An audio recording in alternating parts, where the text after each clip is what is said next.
So here we are with the Thursday live Q&A with on the Enduring Word YouTube channel. David. You say we, but only you are in the camera, Lance. Well, you'll soon be on camera, Okay. David. So, David, why don't you tell everybody what's been going on with you? You had some travels lately. Yeah, you know, 𝐿 and I went on a long trip. Man, we were gone 23 days. Wow. Yeah, that was a long time. Yeah. But it was a great trip, really blessed. You know, going into this trip, we prayed, Lord, this is longer than we normally want to be gone. Bless it. Make it worth it, Lord. Make it. And I got to say, God really blessed. First, we went to Germany, and we did that familiar May conference that we did in Siegen, Germany, that you've been a part of before, Lance. And man, a great conference, just wonderful seeing.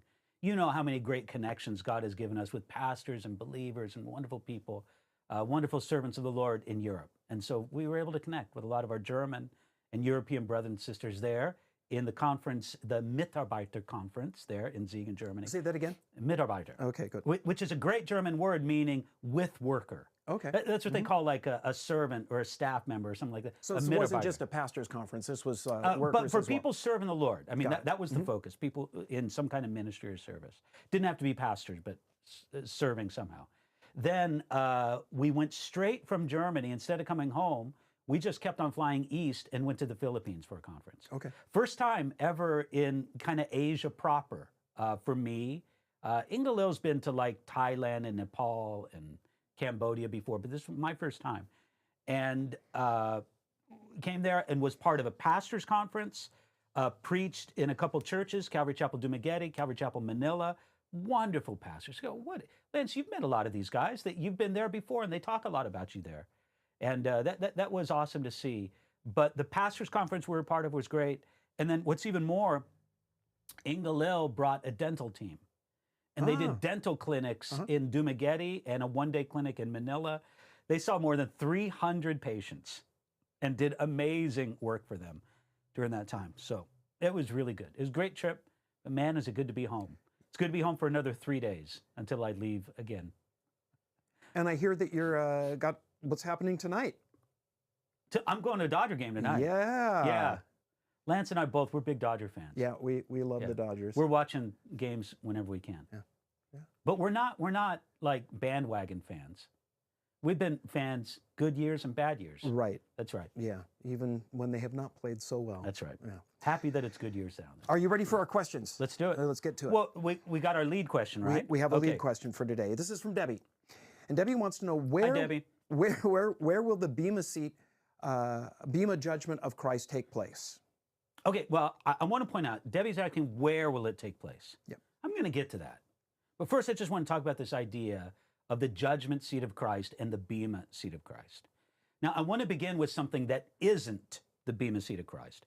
It's the judgment described in Revelation chapter 20, verse 1, where Jesus said this, or where John says this, Revelation 21, then I saw a great white throne and him who sat on it, from whose face the earth and the heaven fled away, and there was found no place for them.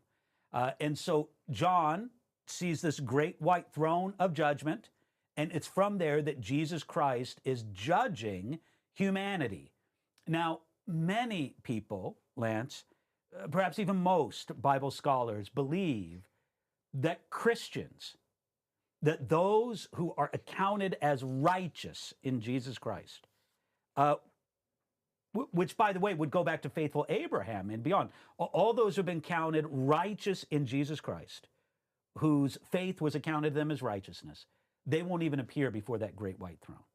Now, it's not because they can hide from it. Nobody can hide from that throne, but because we're spared that judgment because our sins have already been judged in Jesus Christ at the cross. And by the way, this whole scene of the great white throne judgment seems to indicate that the focus is not like on having a trial to determine guilt or innocence. The context seems to be sentencing. More so that people's guilt has been determined, but they're being sentenced at that particular great white throne judgment. Now, that's to say that's the judgment most certainly of the world, of those apart from Christ. But the Bible speaks of a judgment for believers as well. And that's what's commonly called the judgment seat of Christ, or sometimes called the Bema seat of Christ. And Lance, you know this, that passage from 2 Corinthians chapter 5, verse 10. For we all must appear before the judgment seat of Christ. Man, think about that phrasing, Right. Lance. That's pretty categorical, isn't it? Right. We all must appear before the judgment seat of Christ. Again, 2 Corinthians 5:10, that each one may receive the things done in the body according to what he's done, whether good or bad. Okay. So, Lance, when we pass from these bodies to the world beyond, receiving a new body that's connected to this body, but isn't the same as this body, we will face a judgment before Jesus Christ. Now, at the judgment seat of Christ, Lance, for believers, what we've done for Jesus will be judged, and our motives for what we've done will be judged. Uh-oh. Paul talks about this. Here, let me read one other passage that's connected this. 1 Corinthians chapter 3, starting at verse 12. A few verses here, so hang on for this. Now, if anyone builds on this foundation with gold, silver, precious stones, wood, hay, straw, each one's work will become clear, for the day will declare it. Lance, you know New Testament, actually biblical terminology. The day often refers to a day of judgment. Right. The day will declare it because it will be revealed by fire, and the fire will test each one's work of what sort it is. If anyone's work which he has built on it endures, he'll receive a reward. If anyone's work is burned, he'll suffer loss, but he himself will be saved, yet as through the fire. So the idea here is what this judgment does, is it basically burns away that which has been done for an ignoble purpose or manner from the believer. And it's like, we never did it. That's in a trip to think that there's going to be people who give a lot in ministry, really pour themselves out in ministry. And on that day, it's going to be revealed, you did nothing. You did it in a wrong way. You did it out of terrible motive. And the day will reveal it. Wow. And it'll be like it's burned up. So this doesn't seem to indicate to me, at least in this context, a punishment for what we haven't done. Maybe there's something else, but rather that stuff will just be burned away, the stuff that's been done for a bad purpose. That's the basic idea of the Bema seat of Christ. And so, Lance, this is a sobering thought for people. Many people who believe they're serving God, but they're doing it in an unworthy manner, or what you might call unworthy materials, so to speak. They're going to find in eternity that they've done nothing for the Lord. What appear to be big, successful ministries here on earth may be revealed to be nothing in the light of eternity. And that's a heavy thought. So, okay, all that to get to this. Yeah. You know, Debbie's real question was not so much about the judgment seat of Christ. I'm just throwing that in because it's interesting. She asks, where's it going to happen? Where's it going to be? Right. Yeah. Well, all indication is that it happens in heaven. You know, again, an ancient judgment seat was something like a throne. If we were to say where this happened, I would say before the throne of Christ, or before some kind of judgment seat, judgment throne of his. That indication seems to be heaven, even though it's not specifically said. So I would say that this judgment happens in heaven to the believer after they pass from this life to the next. And that's where it takes place. Well, let me ask you this question. In heaven, is this something that is going to happen for all people in heaven, so the redeemed? Collectively, is it going to be like one event, or will each person face their own, do you think? Well, I think the judgment will be individual. Now, we kind of, you know, our head starts to spin with this. How can, let's say that there's, I don't know, 1 billion people in heaven. That's just a number. How can God, you know, how long would it take God to judge? But this is God, right? I mean, we're talking about the finite meeting the infinite. How does that connect? We don't really know. But the way Paul speaks of it seems to indicate that there's an individual character to these judgments.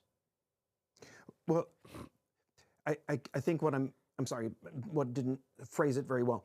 In terms of the timeline of history, when the redeemed are in heaven, do you think this will be one event that will take place like right after the rapture or after the marriage supper of the Lamb? If I died this afternoon, would I face the judgment seat then? Right. Or would I face it later in God's eschatological plan? Right.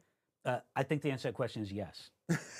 Okay. You see, Lance, here we go. I mean, that's the best answer I can give. Maybe you got a better answer. No. But the way, what we're trying to do is intersect the temporal, you know, what is of our time, with the eternal. Right. And how do those two connect?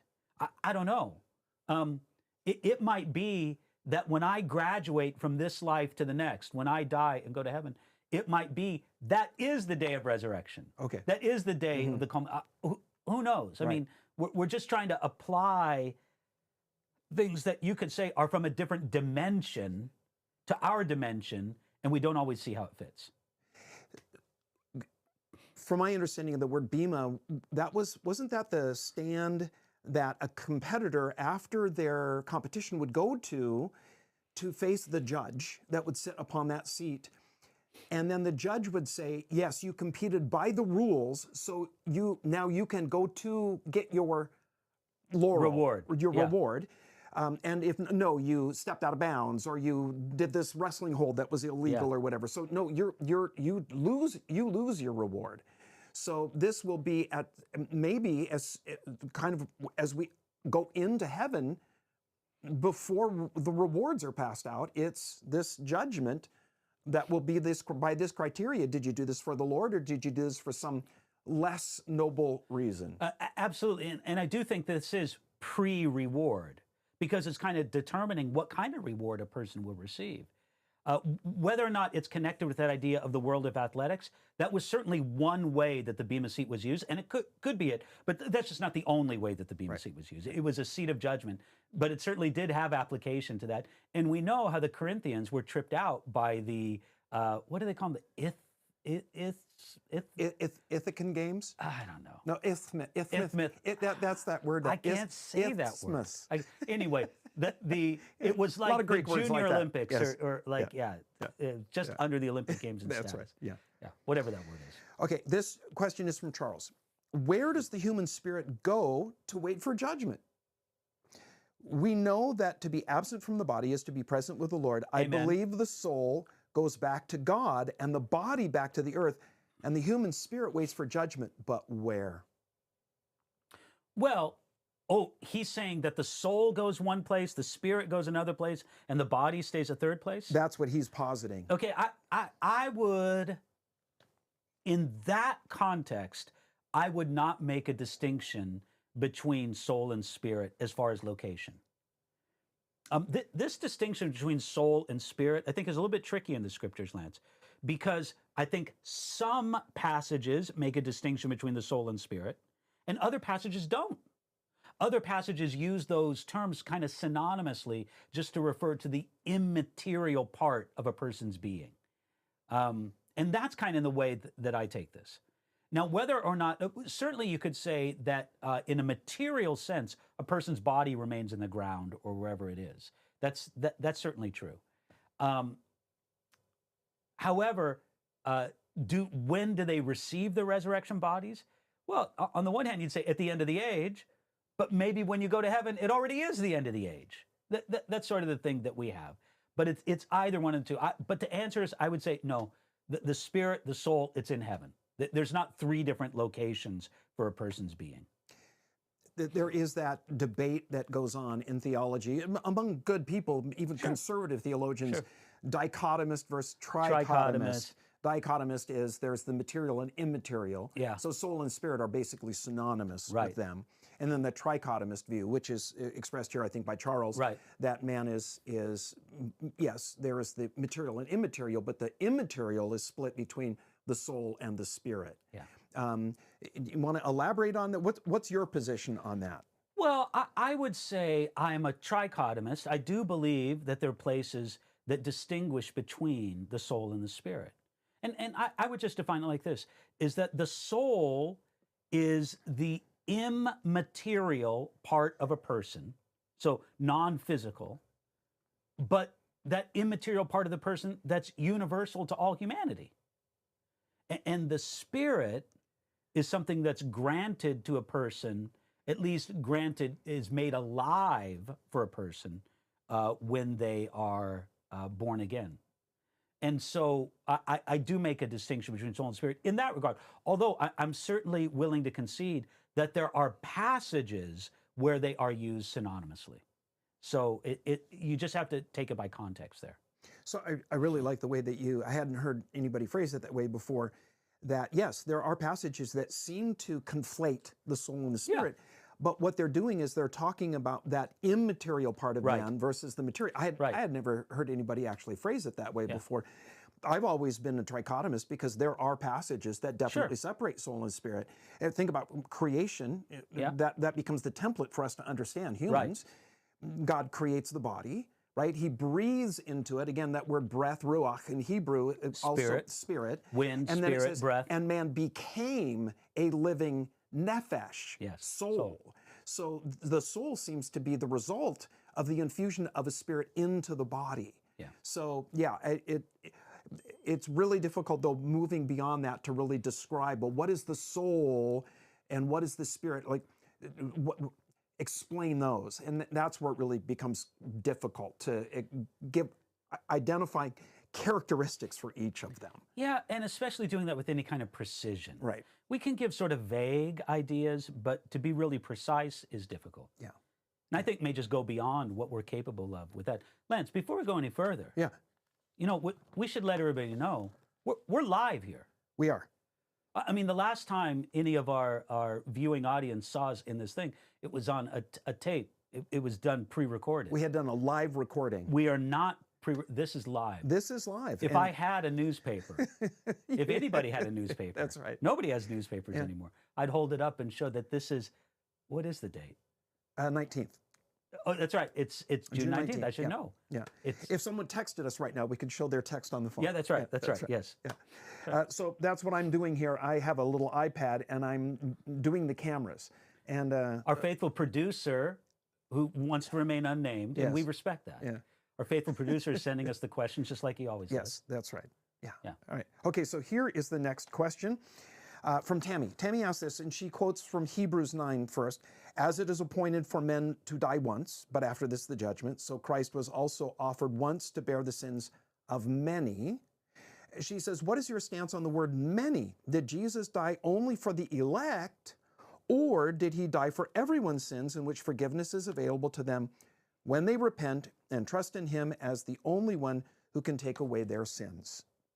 You know, Lance, this is a big debate in theology, and especially from our more Calvinistically oriented brothers and sisters who really want to emphasize the L in TULIP, the limited atonement aspect.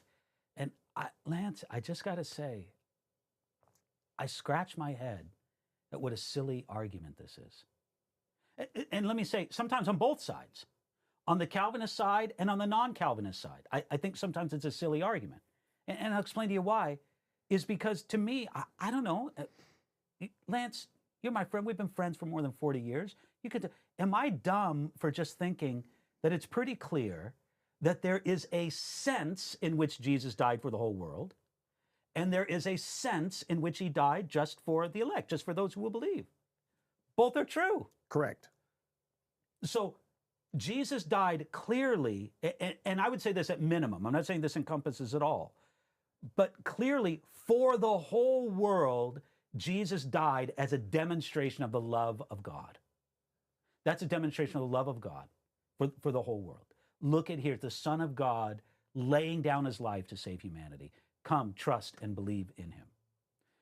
Jesus died for, if you want to say, those who will believe. He died for them in the sense of, well, his work actually accomplishes the work of taking away their sin. So I don't know.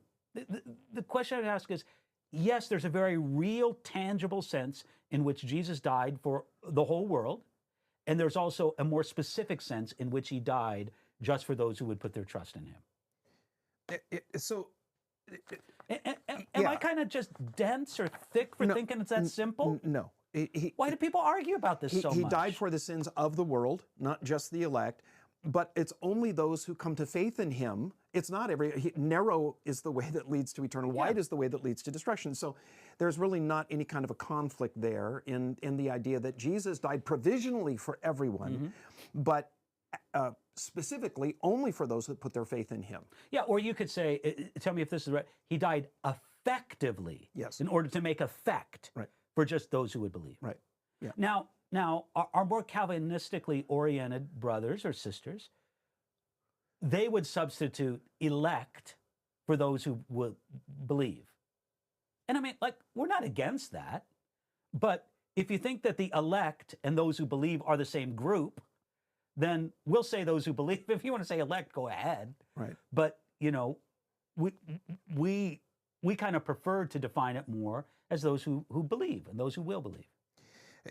It comes down to, I think, the question of what is the basis of election? Yeah. What do we mean when we talk about the elect? And we don't want to get into that now because that's a very long discussion, but that's worth pondering and thinking about when we talk about the elect. What is the basis of election? Yeah. So that might be a good study. We'll talk about that another time. Yeah, we could do that another time. Yeah. Christ died for the elect. That is correct. Who are the elect? Yeah, exactly. And the elect are saved. Yeah. Absolutely. Right. Yeah, absolutely. Okay, so we do have a call-in question here from our They didn't producer. literally call in. Well, text no, in they question, text in whatever. question. Yes, it's on a phone. It first came in the live chat. I'm not really sure how to pronounce the name 𝐿𝐿 Rademeyer. Okay. Hi, Pastor David. Do you have a teaching on the veneration of saints and purgatory? I know I have teachings on purgatory. So do you, Lance. I know. But especially, I would reference my church history materials talking about purgatory, because you can't talk about Luther and the 95 Theses without an understanding of purgatory. So yes, I think you can search for Martin Luther on our YouTube channel. I don't know if I have a Bible study, but it's certainly in the context of teaching about that. Because I know I've preached some sermons on Luther and understanding of purgatory, and then also done some church history lectures as well. But veneration of saints, you know, Lance, I've been thinking about this lately. I got a lot of thoughts that go on in my head. And I'm really big on the idea of Christian liberty. Okay. I'm big on the idea of Christian liberty. In other words, that we have freedom in Christ to do a lot of stuff. And so I've been thinking about that as it applies to the veneration of saints, or, you know, whatever. Okay. If a believer from a Roman Catholic or one of the Orthodox communions say that they have the freedom to venerate the saints, and Lance, we're kind of familiar with the theology that they posit behind all that. All right, you know what? Maybe they could, and I could make an argument for it under the broad heading of the liberty that believers have in Christ. But you know what you cannot make an argument is for compelling me or you or that we must do it. Are you kidding me? That this is like some standard for Christian faithfulness? I mean, if you really want to argue hard that you have the liberty to do this, all right, that's a different argument. But to say that somehow the Bible compels it, that is completely absent from the scriptures. So, you know, if you want to do that and do it in the name of Christian liberty, and if I could say, take whatever risk there is of idolatry unto yourself, that's your business. But don't try to sell that to me. Don't try to compel me that there's something missing from my Christian life because I won't kiss an icon or light a candle before a statue. Are you kidding me? Anyway, can you see I get kind of worked? I've been thinking about this. I don't know if you can tell. You have, it's obvious that you have been. I think it is to everyone that you have been thinking about this a lot. Maybe I shouldn't think so much. So we're back to, we're just talking about what do we mean by the elect? What definition do we pour into the idea of veneration? When you talk about, by the way, David's church history series that he did is absolutely fantastic. It's a great, relatively short series. Fantastic job that you did on that. I'm happy with my church history series, kind of as a overview. If people want to go in deeper, they got to go to your church history series. That's what I'm just saying. And right now, it just turns out I'm doing what's calling the long road to reform. It's several episodes about actually calls for reform that were taking place in the European church prior to the Reformation. Turns out there was a lot going on. It didn't just happen overnight. No, they knew the church needed reform. Oh boy, did they ever. Yeah. And so we're coming right up to that period of time of Martin Luther. We're going to be there very soon and taking a look at that whole indulgences thing that really got him fired up. But that idea of veneration, David, I really like the way that you said that. Yeah, listen, liberty, wonderful. If you want to take certain people in church history that lived exemplary lives and they were holy and they become kind of heroes for you that you can look to and model your life after, wonderful. But what is, unpack that idea of the theological idea behind the idea of veneration a little bit for people so that they get a better idea of what you're talking about there. Can you do that? Well, I mean, only a little bit. Lance, you could probably do this in greater depth. But look, for people who come at it from my perspective, and yours as well, we'll see a video of the most elaborate ceremonies, people bowing down to statues, praying to statues, whether the statue be of Mary or a saint or whatever, kissing the statue, lighting candles to the statue, smoke and incense and all the rest, all this, and then they'll say, oh, but whoa, we're not worshiping. And you and I just kind of give it the eye test, and we're saying, brother, don't gaslight me. Don't do all this and say this. Now, they make the distinction. What is it? Dulia, hyperdulia, and then there's finally worship. And they'll insist, oh, we don't worship God, but they I would say this is a distinction that's made in the theology of Roman Catholicism and perhaps the Orthodox communion. I'm not quite as familiar with it in the theology of the Orthodox communions. It's a distinction made in the theology. I don't see it as a distinction made in people's practice. And Lance, I'm not familiar, maybe you are, maybe some of our viewers, I'm not familiar with any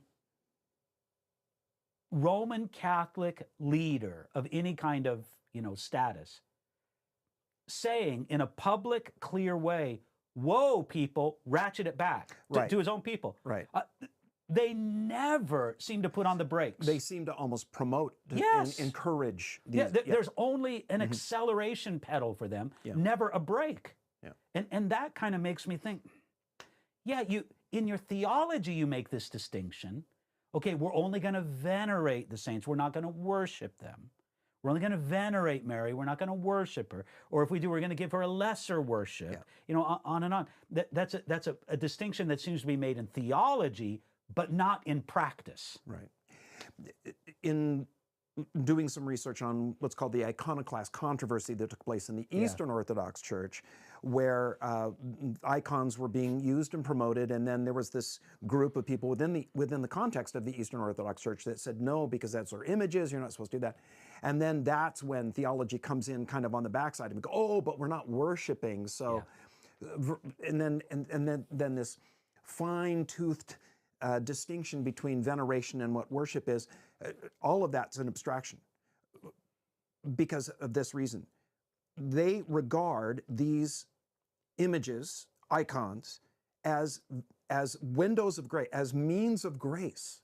Grace comes through these things. So what difference does it make whether you're saying it's veneration but not worship, if what you're doing is you're looking to these things as a means of God channeling His grace into your life? Well, how is that not encountering the divine? Yeah. And so that is, in effect, forget the words worship and veneration, you're positing the power of grace into an object rather than the only source of grace, which is God. So all of this is just really, it's a distinction without a difference. Yeah.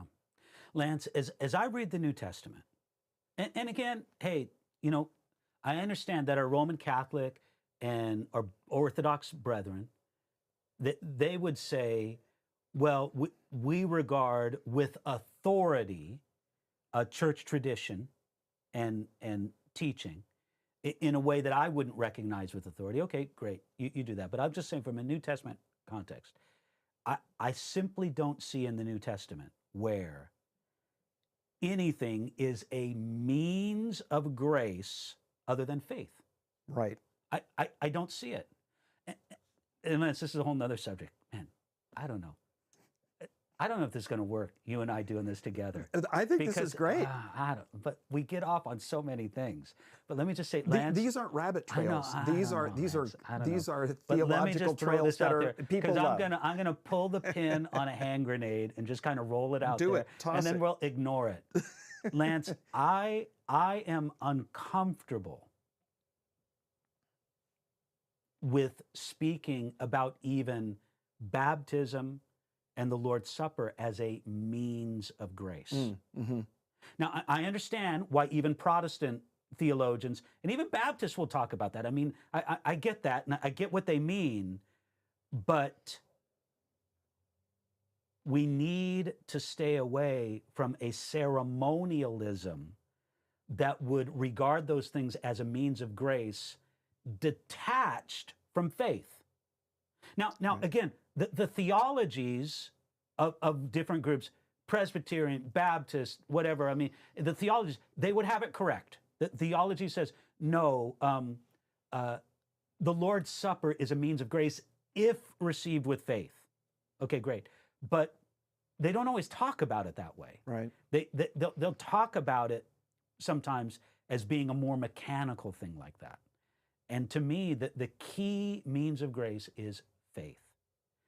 Is there a place, a wonderful, important place for baptism, the Lord's Supper in the Christian life and in the Christian? Absolutely. But personally, I'm uncomfortable with talking about them as being a means of grace.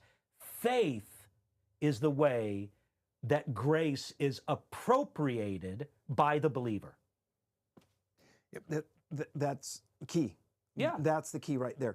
Grace is something that comes to us because of God's favor, because it resides completely in Him. Yes. And we receive that by faith. Yes. So you mentioned too what are called sacraments, and that word, Man, I don't even like that word. Yeah, because it does seems to apply a holiness to these things that are actions that you can perform that become effectively Protestant means of grace. That's the whole idea of the sacramentum. Right. But Yeah. I mean, that has to do with a completely different thing. That's not a New Testament word or idea. Right. Yeah. I tell you, I read too much Spurgeon. You know, Spurgeon would call this stuff? What? He had a great word for it. Priestcraft. Oh, okay. Let's bring back that word. Yeah. It's priestcraft. priestcraft. Yeah. No, I mean, and look, Right. I know I'm probably being overly disparaging to look, brothers in the Baptist or in the Presbyterian world who they're not infected with priestcraft, so to speak. But I would not prefer their terminology. I don't prefer terminology that puts an emphasis on sacraments as being means or a vehicle of grace. Right. Right. No, the real key there is faith. So let me throw this out, and you respond to this.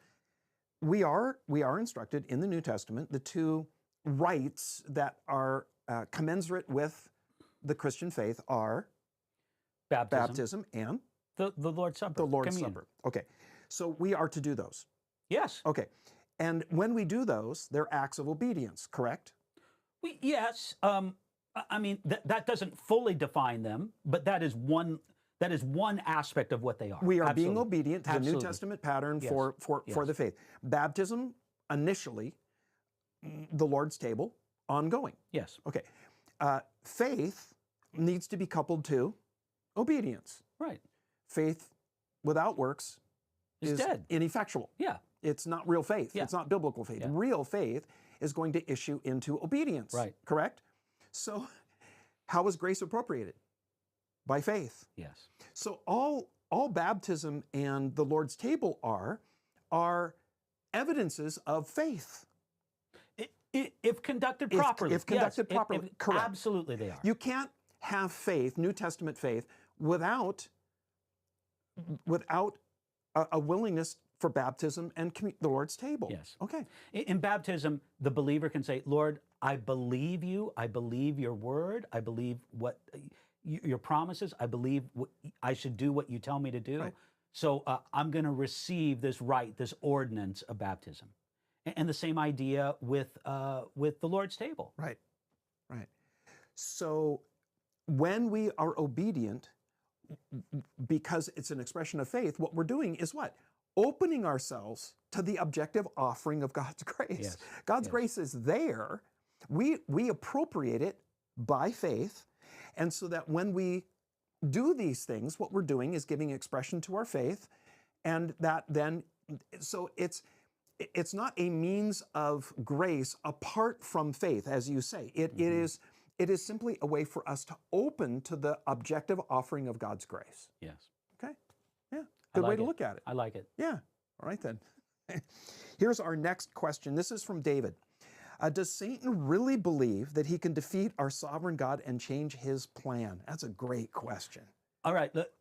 Let's just say at the get-go, the Bible does not specifically speak to this. So we're going to speculate a little bit. I don't mind giving my speculation, but I do want to give that caveat. I can't give a chapter or verse for this, but I would say this. Yes, Satan does believe it. Yeah. And I'll tell you why. Because like most great liars, he believes his own lies. There you go.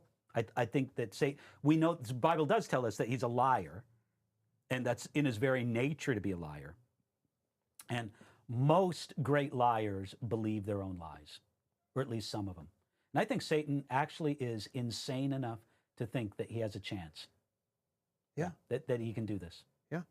That's been my statement as well. I mean, virtually the same thing I don't know. Maybe I got that from you. I don't know. No. I don't know. Yeah. He's bought his own propaganda. Yep. Yeah, he really believes it, that he can defeat God, which shows the irrationality of sin. Yeah. His rebellion is so irrational. But when you think about any sin, and this is what is so trippy about when we yield to temptation, and we on the other side of it, you know how often it is we give in to sin, and then an hour later or a day later or maybe a week later, we look back and go, what was I thinking? Yeah. What was I thinking? I have a favorite saying of mine. The people that know me hear me say this regularly: sin makes you stupid. Yeah, it makes you stupid, does. Right? And yes, to ever think that sin could ever actually work out. Yeah. The wages of sin is death. That's going to be the inevitable result every single time. Sin bats 1,000. I'm going to go contrary to what a loving, wise Creator has told me to do, and it's going to work out great this time. Yeah. What a fool. I mean, yeah. Sin makes you stupid, but I'll tell you this, stupid also makes you sin. Yeah. Oh, it's a circle. There you go. It's the circle of stupid. Yes. And the circle of stupid and sin. Yes. All right. Okay, so Maddie says, do you receive the Holy Spirit in baptism or in the prayer for salvation? How can you be sure you have the Holy Spirit? Another good question. Okay, well, there's kind of two questions there. The first one is, when do we receive the Spirit? When a person is born again by God's Spirit, they have the Spirit of God. Okay. You can't be a believer, you can't be born again without receiving the Spirit. If anyone belongs to Christ, he has the Spirit of God. Now, I do believe that there is such a thing as continued outpourings and greater outpourings of the Spirit. We find a pattern of this in the book of Acts. You've seen, I know when you've taught through Acts, Lance, you like to point out how many times it says that the apostles were filled with the Spirit in Acts. Yeah. It wasn't just a one and done. Nope. It was in John 21. It was in Acts 2. It was in Acts 3, Acts 4, going on. Continually, they're being filled with the Spirit. So there is that initial work of the Spirit when a person's born again, but I think it's to be an ongoing experience. Now, the second question, How do you know if you're filled? Look, the number one marker if a person is filled with the Spirit is the fruit of the Spirit. And you know that the fruit of the Spirit is love, joy, peace, kindness. Long-suffering, gentleness, kindness, self-control. All those things. So that's the real evidence of being filled with the Spirit, is the fruit of the Spirit in life. What are often referred to or considered to be charismatic type gifts and such like that, look, those are not as a reliable indication of the presence of the Spirit as the fruit of the Spirit. That's the whole purpose and effect of the Spirit, is to produce this fruit within us. Yeah, I actually like the word that Paul uses when he talks about those charismatic gifts, is he refers to the manifestations of the Spirit. Yes. As opposed to just the general gifts. Yes. And because that's what they are. They are making visible of the reality of the presence of the Holy Spirit, because those aren't natural, they're supernatural. Yeah, he was present there all the time, right. But these gifts manifest his presence. Yeah. And the fruit of the Spirit, though, is the real evidence of the work of the Holy Spirit in transforming the individual. Those things really, in abundance, as they're listed there, are going to be indicative of the work of the Holy Spirit, because they're against nature. They're against the fallen nature of man. I grew up in a charismatic churches, a couple of churches that I attended before I began attending Calvary Chapel. And I noticed that while there was a lot of manifestations of the Spirit, there was slaying in the Spirit, and there was a lot tongues of prophecies, and that kind of thing. How immature the people were. They would go to church and have these wild experiences, and then they would leave and they would go out in the parking lot and cuss at each other. I mean, so it was just, there was not a lot of the fruit of the Spirit. And I'd been in other churches where they were technically cessationists. They didn't believe in the gifts of the Holy, the manifestations of the Spirit today, but they were mature, walking in the Spirit people. In fact, interesting, I would hear I've listened to some well-known preachers who are cessationists, and I'm listening to them, and they are operating in the gift of prophecy.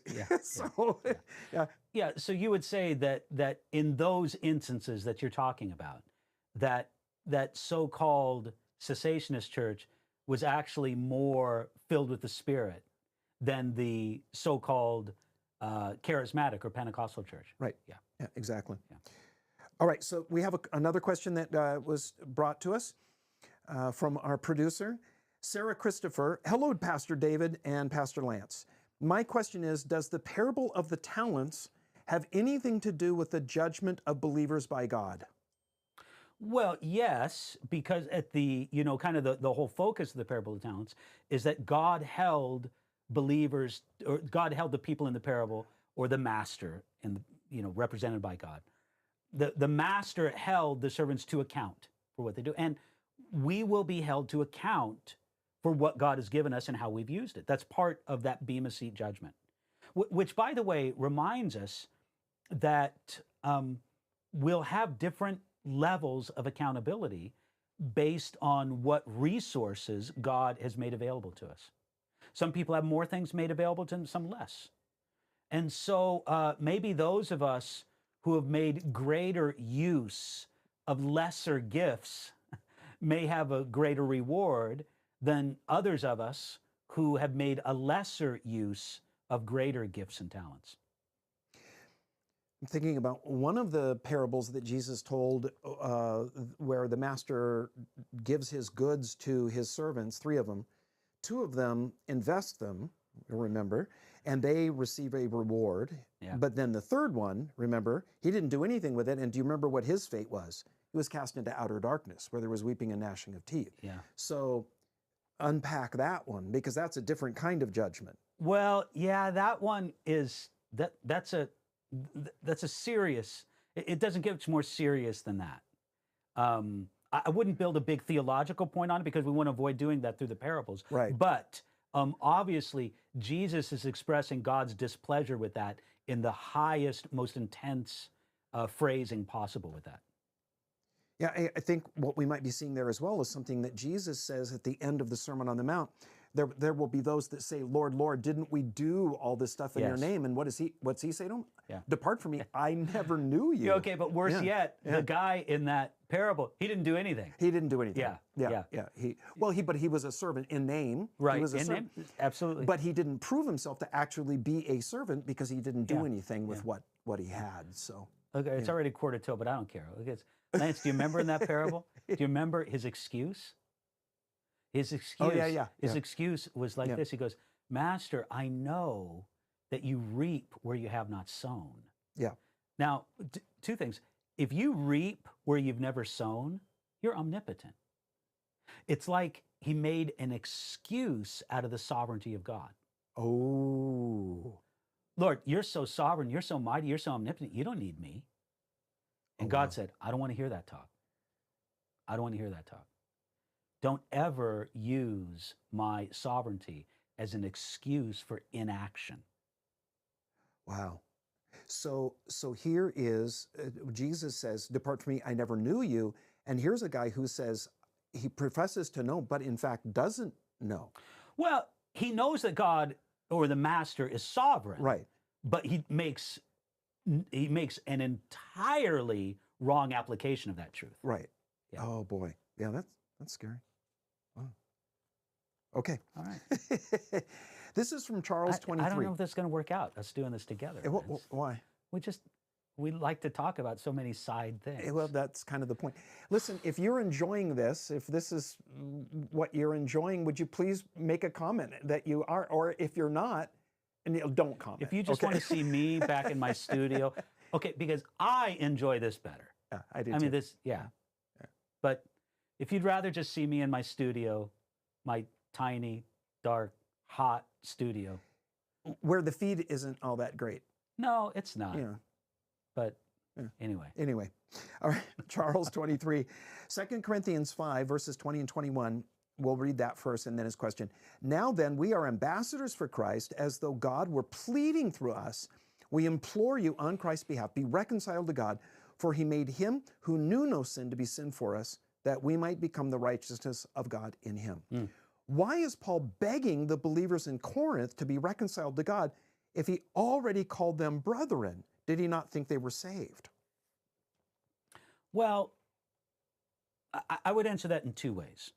First of all, Paul may have thought, and based on the conduct of the Corinthian Christians, this wasn't a crazy thought.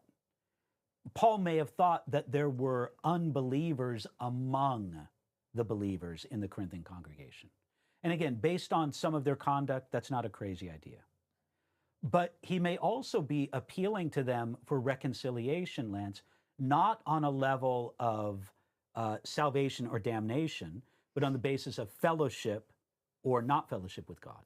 You know, there may be area where a believer may be in sin or may not be reconciled to God, not in an eternal sense, but in a sense of individual obedience and their individual fellowship with God. I don't know. Does that make sense? Yeah, total. I think what Paul is doing there when he's speaking, I think he's speaking kind of generally. We're ambassadors, calling you to be he's not speaking specifically to the Corinthians. He's speaking to the Corinthians, but also beyond them. Right. He's saying our job as ambassadors that we're calling people to be reconciled to God. It just so happens that he's writing that in a letter to the Corinthians, who he's called brethren. Yeah. So I think he's just kind of backing up from that, saying, he's not speaking only of his ministry to the Corinthians there, right? But in the broader his sense. Ministry, period. Yeah. Very good. Okay, Julie Hendricks. I had my first biblical counseling session. The counselor asked if I was of Arminian theology. She asked several times if I was saved. Any feedback? She says, I understand that that's a secondary doctrine. So let me say that again. So she has a counseling session, and the counselor asks, are you an Arminian, basically? And then, are you not saved? Armenian? Arminian. Arminian. Yes. Okay, Arminian. Yeah. Clarifying. Jacobus Arminius. That's right. Yes. Okay. Yes. Okay. Yeah. Well, Lance, doesn't it sound like? And again, all we can go is by how Julie, was that her name? Yes, Julie. All we can go is by how Julie presented the question. Right. You know, we would let have Julie right in front of us and ask her more questions about this. But it kind of feels like maybe her counselor was coming from a very decided Reformed or Calvinistic perspective. and maybe was worried about her salvation if she was more of an Arminian in her theology. I don't know. I mean, to me, that doesn't say something good about her counselor, but I wouldn't want to judge it on that alone. Right. Yeah. I'd want to be careful on that. Maybe the counselor was just trying to get a little more clarity about her theological background. Right. But you know what, Lance? Don't you find that the term Arminian is kind of overused today and pretty much used to mean non-Calvinist, where a person can be non-Calvinist, yet not necessarily aligned with the theology of Jacob Arminius. Right. I mean, it may not be the same, but we kind of use inaccurately that term to refer to people who are just non-Calvinist. Yeah, I think that people, especially in the Reformed camp, who are really aware of, I'm going to use a term here that you hate, the doctrines of grace. Why do they get to call them the doctrines of grace? Why do they get to? They may as well call them the doctrines of awesome. Yeah. It's how do you really feel? They're stirring the pot. Yes. Doctrines of grace. We're going to call our belief the doctrines of grace. So those that are really would identify themselves as adherents of the doctrines of grace, they do have a tendency to, if you don't agree with us, you're Arminian. That sort of, there becomes this big label they put over everybody who's wrong. Yeah. Who's wrong. And then if they, Yeah, I mean, I get it. We speak with theological imprecision a lot. Yeah. But just as long as that's kind of understood. Right. You're not technically meaning that she's Arminian in her theology, but you are wondering if she's non-Calvinist. Yeah.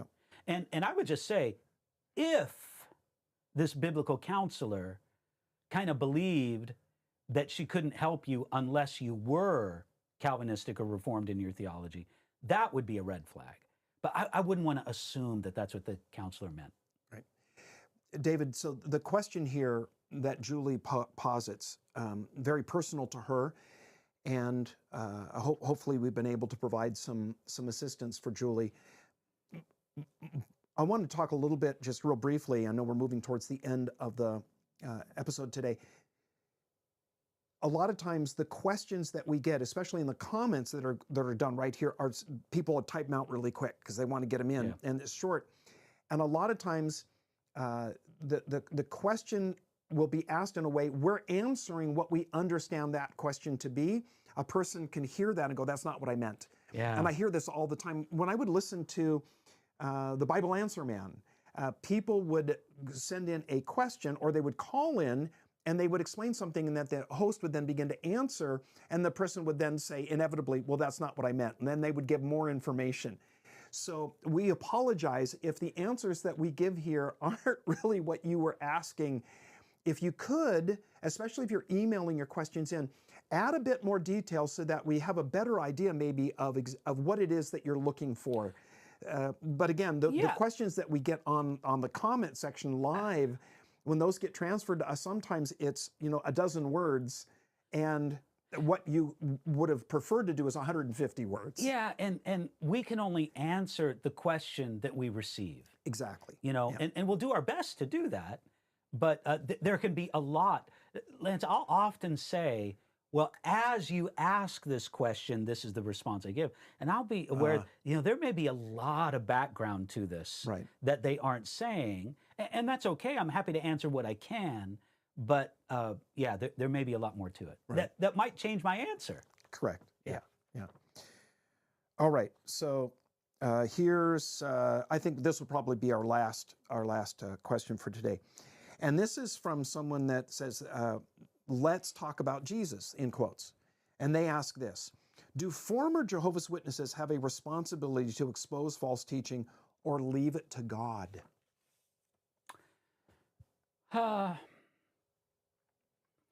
I guess what they're asking is something like this.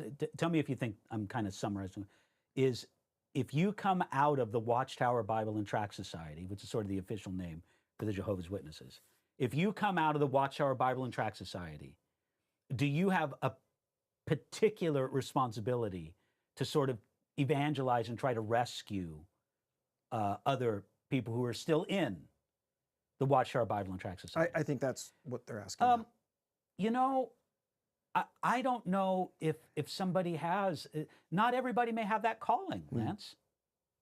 You know, I would say maybe, perhaps, but if somebody says, look, I'm not gifted as an apologist, I'm not gifted as an explainer, so I'm really not going to pursue a ministry of bringing other people out of the Jehovah's Witnesses, just because I just don't think I'm gifted in God. Well, it's kind of hard for me to contest that. We would kind of assume that because of their background, they might have some unique knowledge and inroads with people, but I wouldn't say absolutely. So maybe I would say kind of, but not in an absolute sense. Yeah, some people are called to that, others are not. Yeah. What's important is if you have come out of a cult or a group, grow in your faith in Christ, study His Word, be prepared, in season, out of season, if an opportunity arises. A caution that I would give, I know that we both experience this, converts oftentimes are overzealous. Yes. A person who I've known many ex-Mormons who come to the place where they hate Mormonism so fiercely, that spills over into the way they treat Mormons. And that's, or Roman Catholics. We've seen this many times with Roman Catholics. People grow up in the Roman Catholic Church, they end up going to a Protestant church, they get saved, and then they become very bitter towards the Roman Catholic Church, and that inevitably ends up coloring how they speak about Catholics and who are human beings. And so we need to be very careful about taking on a sense of mission, that I have to go against this and I have to do everything I can to speak out against it because it hurt me so badly. It hurt me so deeply. So, it's okay. Well, I think that does it for today. Lance, next week, we're not going to be in the studio. Next week, I'm at a family camp all week. Hopefully, I'll do the Q&A live from the family camp. Okay, great. Up at Forest Home in the San Bernardino Mountains here in Southern California. So we won't be in the studio for the Q&A next week. But you love doing those things on site. Well, yeah. I mean, I like doing the Q&A whenever I can. So if I'm traveling, I like to do it. But I do like our studio here. It's pretty nice. Yeah. So if we're not live next week, it's because the feed up at Forest Home is not good enough, and that'll be the reason for that. So, all right. Well, good chat.